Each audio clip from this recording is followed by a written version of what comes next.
Melly, taga saan po kayo? Ako po, Bisaya ako. Dito sa Maynila, Sa Quezon City. Ano ginagawa nyo? Sa bahay lang, nag-aalaga lang ng mga Apo. apo minsan, tapos nag-aano lang po sa bahay. Sige. Okay. Sino ho itong papakilala nyo? Pinapakilala ko po ang aking mahal na asawa, si Joe. Hello, Il. Magandang hapon po, Tatay Joe. Kamusta kayo? Mabuti po. Ilang taon po kayo? Ngayon, 73 years old ako. 73 kayo? Oho. Okay, ilang taon po kay nanay? 57. So, ilan ang edad ng tagwat? 17. 17 years po. 17. Ilan ang anak nyo? 5, puro lalaki. Okay. Ano gusto nyo sabihin sa misis nyo? Mahal, maraming salamat sa pag-alaga mo sa mga anak natin. Maski malayo ako, nagtrabaho ako sa ibang bansa, inano mo pa rin yung mga anak natin para makatapos na pag-aaral. Kaya mahal na mahal kita, mahal. Yan lang, Will. Okay.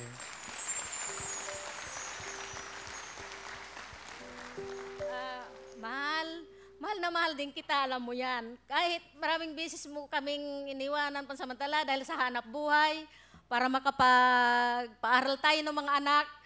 Naghihintay lang ako kung kailan ka babalik. Kailanman, ayos lang. Hindi kita pinagpalit sa kahit kanino. Mahal na mahal kita. Salamat. Wow. Ilang taon po ba kayo sa abroad? Bali, 26 years, Willie. Ano ba trabaho niyo sa abroad? Electrician. Ngayon nandito na kayo. Opo. Hindi na kayo bumabiyahe. Hindi na. Matanda na eh. Yung So, mga anak na lang. Wala kayo ng ilang taon, 25 years, pero si Nanay Melly, hindi ba, kumbaga, binigay ang buhay sa inyong mga anak at sa inyo? Opo. Kaya Palapakan po nagpapasalamat natin. po ako. Palapakan natin ang pag-ibig na ito. Okay, meron kayong anak bang kasama? Meron po. Yan si Jojo. Jojo, ano gusto mo sabihin sa nanay mo? Nay, maraming salamat sa pag-aalaga sa amin. Maraming salamat kasi kung hindi dahil sa inyo, hindi kami lalaking matutuwid ng mga tao. Salamat, nakatapos kami ng pag-aaral kasi sinusuportahan mong bawat isa sa amin. Salamat sa paggabay, salamat sa pagtulong sa amin. Siguro, dumating ako hanggang ngayon sa edad na to na kahit isang beses hindi ko sinabi sa inyo yung pag-ibig ko, pagmamahal ko para sa inyo. Siguro nasasabi ko yun sa mga panalangin ko sa Diyos kasi ang Diyos na nakakaalam ng lahat. Pero ngayon sabihin ko, mahal na mahal ko kayo. Salamat sa lahat ng bagay na ginawa sa amin. Ano po ang gusto niyo sabihin sa anak niyo? Anak, Jo, alam niyo yan lahat na 5 kung gaano ko kayo kamahal. Wala akong hinangad kundi yung mabuting kinabukasan ninyo. Si tatay ninyo nagpakahirap ng ilang taon na iniiwanan niya tayo simula nung maliliit pa kayo. Alam niyo yan dahil sa pangarap niya na mapag-aral kayo, mapagtapos. Dahil ang katwiran niya sa akin noon, mga lalaki lahat ang mga anak natin. Tapos sila ang magdadala ng pamilya. Balang araw pag nagkapamilya na sila, gusto ko mapagtapos sila ng pag-aaral, mabigyan sila ng magandang kinabukasan.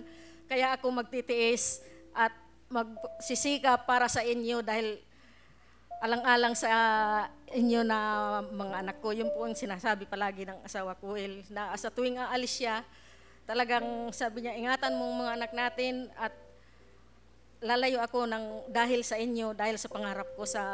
Ang ganda naman. Sa kinabukasan ng mga anak mo. Salamat to. Thank you very much. Meron doon kayo mga wedding pictures. Tingnan natin. Ito. Mayor po ang nagkasal sa amin sa... Ito ng kabataan ni nanay. Wow. Wapo, ha? Tatay. Kuno mga tinag si tatay. Ha? Si nanay naman, Jong.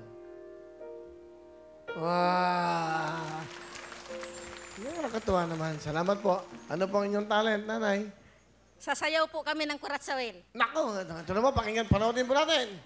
Si Tatay Joe at si Nanay Melly, 17 years po ang gap. Okay, here we go. Ito na po, Kuracha!